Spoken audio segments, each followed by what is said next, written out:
Hello and welcome to a Tolbert music tutorial. Today we're going to be talking about the French horn, everything that you need to know as a beginner or the parent of a new beginner on this instrument. Okay, now the first thing you're going to notice is that I've moved myself down to the floor. This is actually really important. You would be surprised at how many students have the instinct to open an instrument, even this big and bulky, on their lap, which is a major no-no with this instrument. It's cumbersome, it's gonna fall out, and it's made of a soft brass that will get badly dented on the floor and cost an enormous amount of money to repair. So you must open it on the floor. Most of these cases have a logo on them that's going to be facing up to open the instrument face up. No logo on this side. Yes, logo on this side. It may not be that obvious for your case. They are all a little bit different. So if you do end up opening it upside down, it's not the end of the world the first time. There shouldn't be a big problem. Just make note of which way is going to be right side up for the future. The buckles on these cases are all quite similar. They usually require some sort of a hinge to unlock them like this. And I've got one here on this side. And I've got one over here as well. And now with all three unlocked, we are able to open the case up. Taking the French horn out is incredibly simple. All you've got to do is get a nice grip on it and gently, carefully take it out of its place. Grab the mouthpiece too, and we'll talk about how to get this in there correctly. All right, now let's take a moment to talk about how we put the mouthpiece properly into the French horn. This pipe right here at the very beginning of the French horn is pretty obviously where we're going to be placing the mouthpiece. When you put the mouthpiece into any brass instrument, you want it to be facing in this direction and you want to let gravity do the beginning work. Now this isn't enough. We're not done placing the mouthpiece in.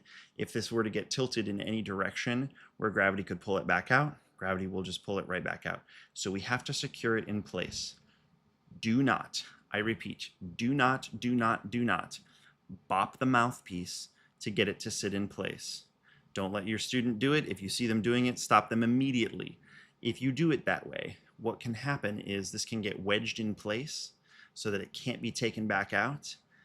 And oftentimes when that happens, you will have damaged this so that it is no longer a nice circle to play through. Okay, you can even do damage, is less likely to damage the lead pipe here, but you can even damage the lead pipe, and that is even more of a catastrophe. If the mouthpiece gets damaged, you can replace this for around $50, but if you damage the lead pipe, the repair on that can be absolutely enormous. So be really careful. We're not going to bop the mouthpieces. If they do it and it gets a little stuck, please don't panic. I say all of this to caution you and try to avoid the problem in the first place, but know that it's not if it does happen, don't resort immediately to panicking. Okay, so the way to secure it properly into place that is not bopping it is instead to apply downward pressure while twisting. Downward pressure while twisting. Now that I've done that, you see that I didn't twist it very far. It's not a quarter turn. It's not an eighth of a turn. It's probably not even a tenth of a turn. It's a teensy little, just it scooches a little bit while you're pressing down. And now that I have it like that, it's like the sword in the stone. Any real strong person could, if they come along and if they pull on it straight, it's not going to come back out. The way to get it back out is to twist the other direction and pull. So let me show you in slow motion. Twist and push. Now it's locked in place. Twist and pull when it's time for it to come back out. It's really important to make your student practice this. Have them practice it, give a little gentle pull on the mouthpiece to see if they got it locked in place, and then have them learn how to take it back out too. Have them try several times before you're confident that, like, all right, they've got this and it's time to play.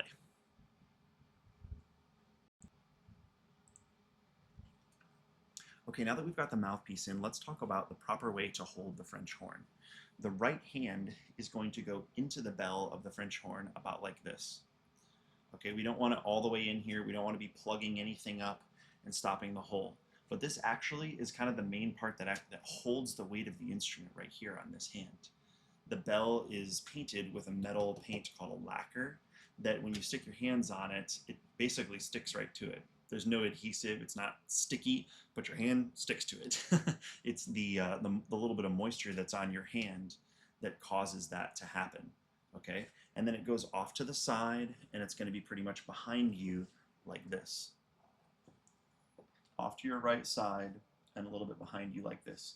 When you're in rest position, the horn will just be on your lap like this, and when you're in playing position, you'll go like this. You obviously don't need to leave your hand in the bell when you're in rest position, but when you're in playing position, you're going to want to have your hand back in the bell, and resting is just very comfortably in your lap like this. Your left hand has a very obvious spot that it goes. The pinky is going to end up going through this loop right here, and the thumb is going to be going through this one right here, and your other three fingers line up with the keys. Pinky, thumb, keys for our left hand. And then we have the proper hold. All right, now let's talk about making our first sounds on the French horn. It's a simple concept. You're going to press your lips together and blow air through them so that they buzz like this. Simple concept, pretty difficult execution. This teeny little mouthpiece, it's hard to get the buzz to happen in the mouthpiece. We're going to see things like this with air coming out the side. We're going to see lips kind of puffed up a little bit too much like this, and then you can't really get the buzz happening inside quite right. We're going to see kids trying to come over the top of the mouthpiece like this, and then no buzz can happen at all. So the way that I like to get students to try and close their lips is just say like it's delicious. That's really one of the simplest ways to get them to close and flatten their lips. We don't want the lips pushed forward or puckered out in any way. If anything, tightening them up is really the way to go here. And so a nice firm is the way to get started. The mouthpiece then goes over the top of your embouchure like this. And then we're going to produce that buzz inside the mouthpiece. And that's how you're going to get sound out of the instrument. We don't care what sound is coming out at first. It can be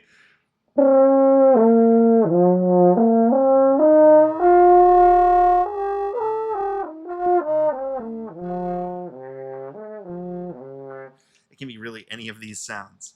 That's one of the things that makes the French horn so difficult at the very beginning. With no changing of the keys, I was able to play just about a gazillion different notes. So how do they know which the right note is? Well, at the very beginning, we're not worried about it. Any notes will do, and that's true on all of the instruments. So French horns are really just trying to get their embouchure set up into place and produce some sounds for us at the very beginning. Now let's talk about how to identify the correct notes. Now we have to talk for a brief moment about why the French horn is a little bit extra hard. The horn is pitched in F. That might not mean a lot to non-musicians, and that's totally okay. Let me give you a super brief explanation so that you have an understanding. When students are playing at the beginning of our class, we're going to start on what's called a concert C. Concert C is a pretty easy note for most instruments, but on the horn, they're going to have to choose to play something that's a little extra high or a little extra low. When we start the horn all by itself, it likes to start on an F, horn and F. It likes to start on concert F. But since we're starting on concert C, it is going to be a little bit different and a little bit extra difficult for the French horn. You'll see once we get them into their method book that there's an A side and a B side, depending on whether they're picking the lower notes or the higher notes. And that's all going to be dependent on what's easiest for them. We want them to start on whatever's the easiest. And if their embouchure is naturally set up to play the higher notes, which I actually find to be a little bit more common amongst my students, they should pick that. And if they're set up to play the lower notes, then they should try to play the lower notes. We also have an option in that book for them to play not concert pitch, but to play the pitches that are more friendly to the French horn.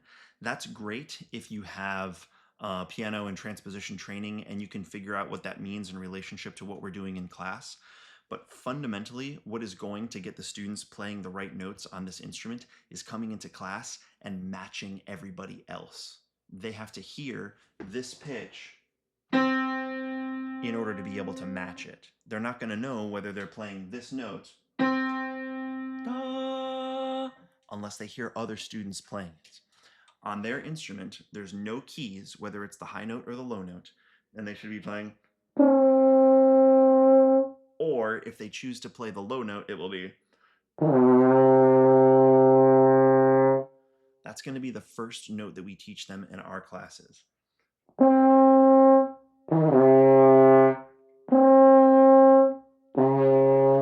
One of these two notes, okay? Middle C or low C. That is concert C. We actually call it a G on the horn. It all is very complicated, this whole transposition stuff. Don't worry, your student will get it once we put the book in front of them. And we're not going to put the book in front of them at the beginning, so we don't really care what they call it. We're probably just going to call it Do. I'm going to teach them Do, Re, Mi as the first three notes by rote in class anyways. And once they get that under their fingers, it's pretty easy to put it on the page and show them how we're going to identify it to be able to play it. Okay, the next note that your student is going to pick is going to be a concert D, or the French horns A. It's used with these two keys right here. And if they choose the higher pitches, it'll sound like this. And the lower one.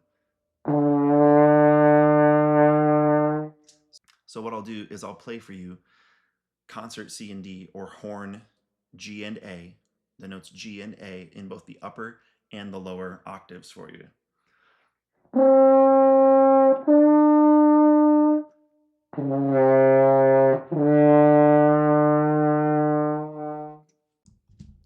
And then the third note that we're going to play is the French horns B, or we'll call it concert E as a group, or Mi, if we're thinking Do, Re, Mi. And this is the note. It's the middle button, whether you're playing the high notes or the low notes.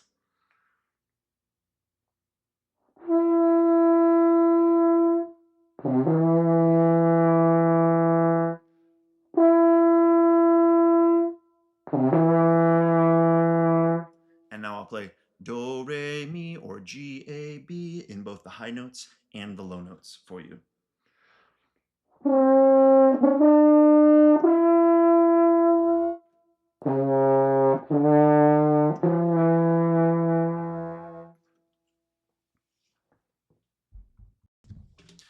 Okay, so hopefully you have your first sounds worked out. Sound production first, then worrying about finding the right notes, which again mostly comes from matching students in class, and then eventually being able to reliably produce those notes. When I'm showing you and I'm playing pretty much on the first try, that's because I'm a brass player and I've been doing this a long time. We're going to expect your students to be going.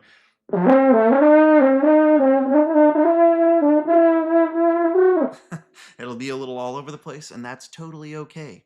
It will stabilize with time. The more that they hear it in class, they're going to memorize how it feels. They're going to memorize how it feels and be able to produce it a lot more reliably. It's never going to be perfect. Professional horn players crack notes. That means that they try to play a G and it comes out as something else all the time. All the time. This is notoriously like the most difficult instrument as far as that is concerned. So we expect a beginner to be doing it pretty much all the time. And even at the professional level, it's going to continue happening. So don't let that bother you. It's all about just continuing to match the pitch with our ears and memorize how that feels right up here. All right, so the great news here is that taking it out and putting it together is one of the easiest ones to do. Making the basic sound is not too wild. It's the same as the rest of the brass instruments. Getting the right sounds is one of the absolute hardest. You have a huge hurdle to cross with the French horn on that, but all of the instruments have hurdles to cross. The clarinet had a really hard time putting theirs together in the first place. And so we all are just crossing different hurdles at slightly different times throughout this. The last bit for us to talk about here is instrument maintenance, and the French horn has plenty of that. So let's talk about instrument maintenance. The first thing that you're going to need to know about is oiling the valves. These valves, everything here is made, virtually everything here is made out of metal rubbing against metal, and it needs to be oiled just like a car or any other machine or tool that uses metal parts like this. Because we need these to move pretty quickly, we have to use thin, very transparent oils that are going to be able to lubricate for very, very fast movement, but they also evaporate quickly too. So you're going to need to oil the valves on this instrument pretty frequently, maybe as much as once a week. It depends on how much your student is practicing. It'll start to become very obvious to your student very quickly once they start using the keys, when they're starting to get a little stiffer and a little stickier, and that's when you need to oil the valves. French horns operate on what we call a rotary valve system. When I press these keys through a series of levers, and eventually this mechanism on the bottom, a valve inside this little cylinder here is rotated.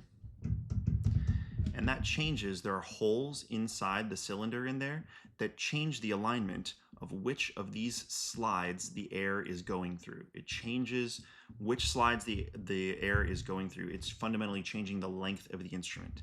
Every time that I push one of these down, it's really making the instrument longer. What you really need to know as owners of this instrument is how to make sure that they're well lubricated so that they keep spinning around nice and free inside of this cylinder. When you oil the valves, you're going to want to take these valve caps off. They should be hand tightened, so they shouldn't be difficult for you to get off.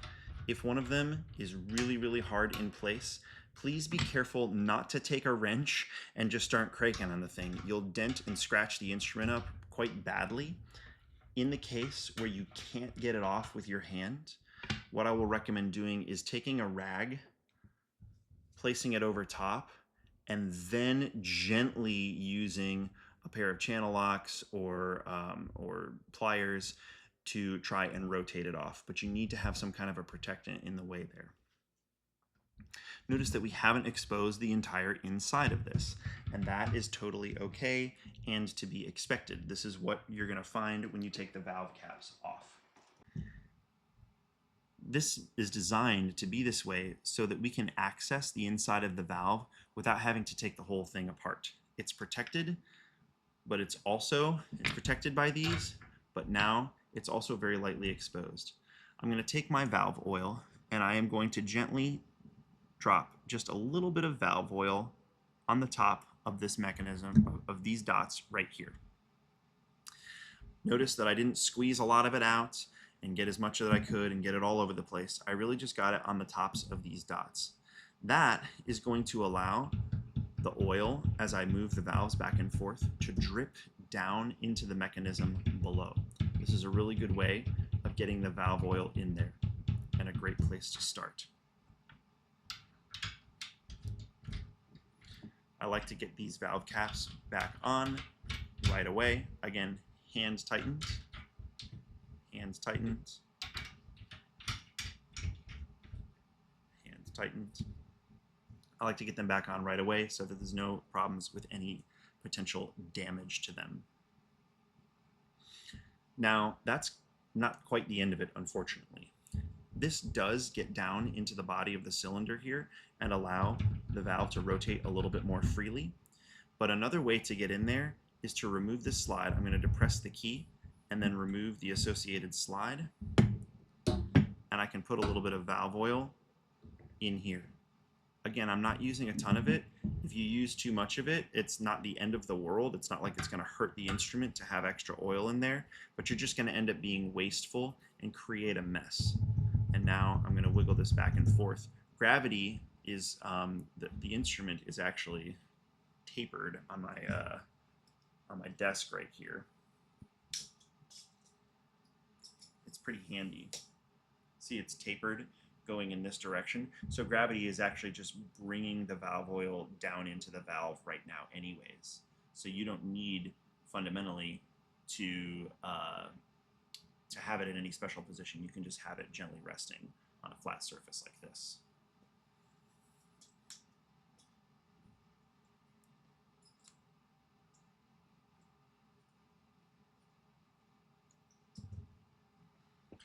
Okay, now I can repeat the same exact process with this slide here. Depress the key, take out the slide, put in a small bit of valve oil.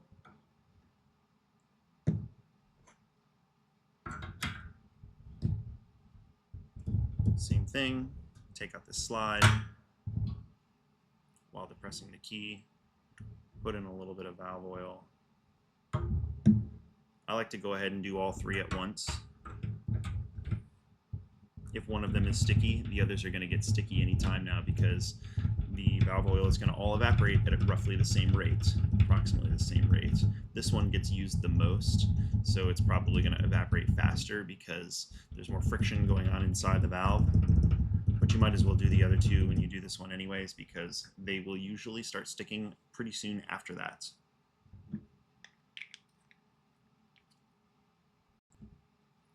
Now, another thing to keep in mind here is that it's not just the valve itself that is moving when we depress the key.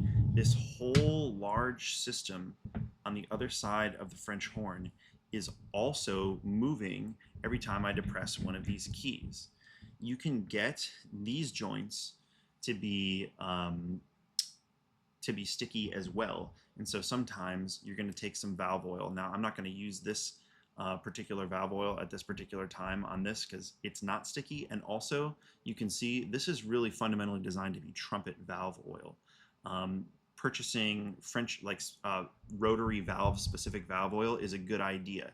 It runs at a different thickness that is a little bit more catered to this type of need. And so the oils that you'll put on these out here is usually a little bit thicker, so it's less likely to just run all over the place and create a giant mess. And it also will evaporate slower. It'll last longer, and it kind of needs to because this is all exposed to the atmosphere.